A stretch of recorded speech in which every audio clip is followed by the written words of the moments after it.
Christ is risen. Hallelujah. Great, isn't it great? And yet, what did we just hear from our gospel? It seemed to me quite inconclusive, really. An idle tale not believed, a witness amazed who heads home. These are the highlights of today's gospel. That is what, with expectant hope, we have been preparing for. Easter morn dawns to absence. No thing, nobody.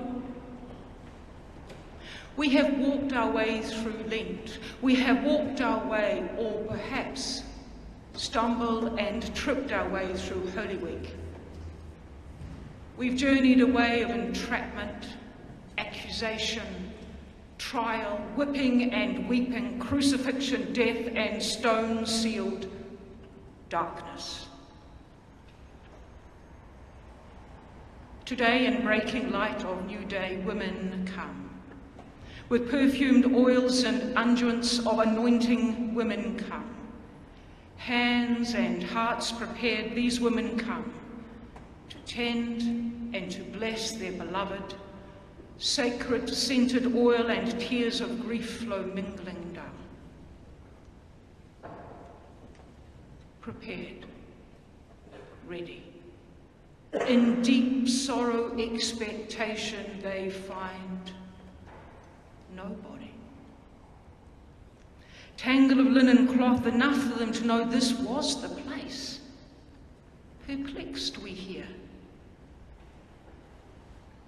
Terror prostrates them only when the radiant light of those angelic presence appears beside them. Why do you look for the living among the dead? He is not here, but has risen. At this point in the story, there's nothing to see. There's just wisps of promise and words previously spoken. Remember, they're told. Recall what was said. The women witnessing, as we the hearers are now, are redirected to the story that the Son of Man must be handed over to sinners and be crucified, and on the third day rise again. This is all we know. This is all the women know. Their beloved Jesus, who they'd come to tend, to anoint, to bless, to lay to rest, isn't here, because the angels in terrifying shining robes say, he has risen.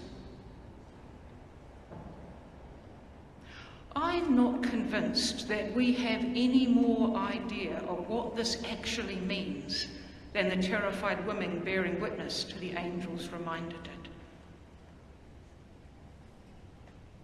I think we can bear the love with betrayal of Maundy Thursday.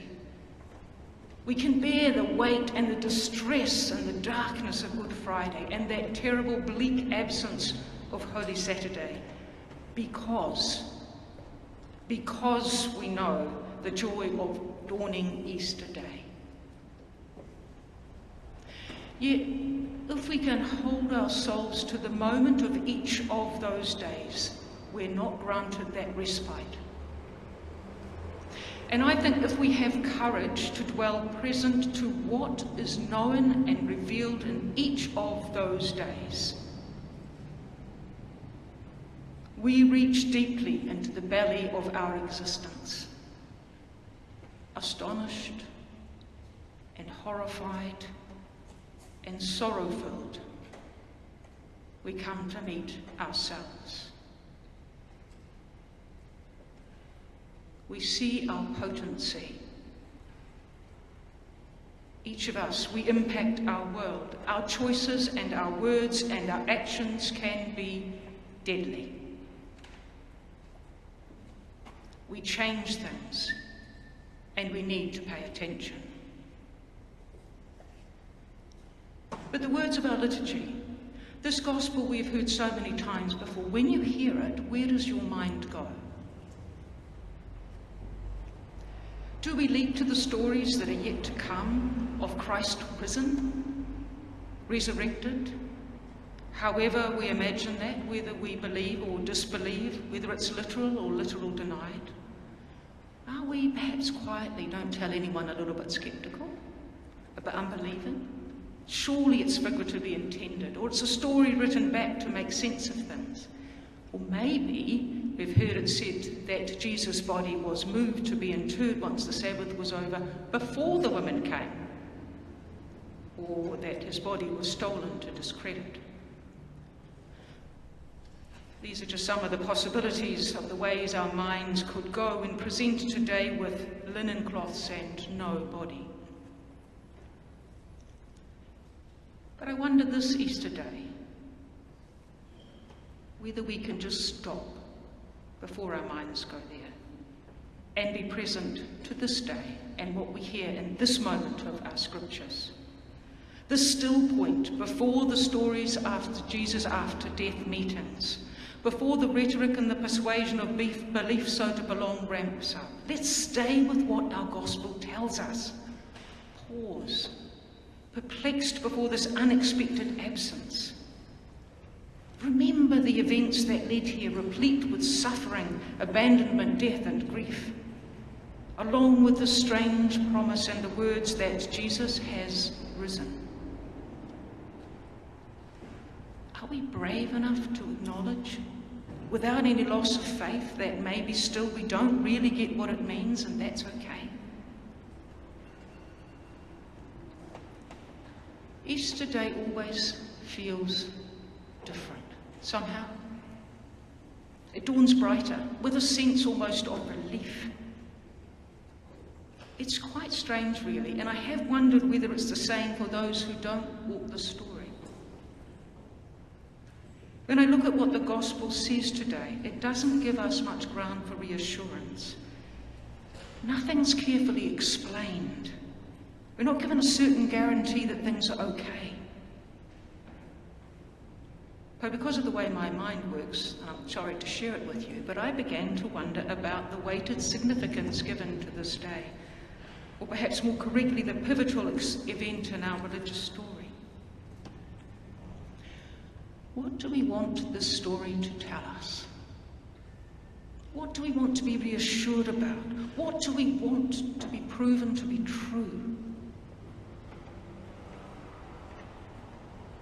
For it to assuage our deepest fears about death and the shortness of life, to assure us that we have ultimate meaning and purpose, that our assumptions about life are valid and true and not just things we make up. It's as if we want something certain that's more than us to steady and hold us. Become expectant as Easter Day breaks. We pause, uncertain, perhaps with the press of those fears, and we're perplexed. As light pierces, hope stirs. This day dawns brighter. Our burden seems lighter. The gospel account gives us no certainty. Rather than grapple to have certainty, why not just for today? Let us be open to uncertainty, promise-laden uncertainty. Let's resist assuming that we already know how this "do not look for the living among the dead, he is risen," this life will go. Instead, how about we try to remain open to learn, willing to be surprised as the presence of this risen life does and will appear in us and around us. Let us just be open to be surprised, and let us accept we are not certain, even as we understand ourselves beloved.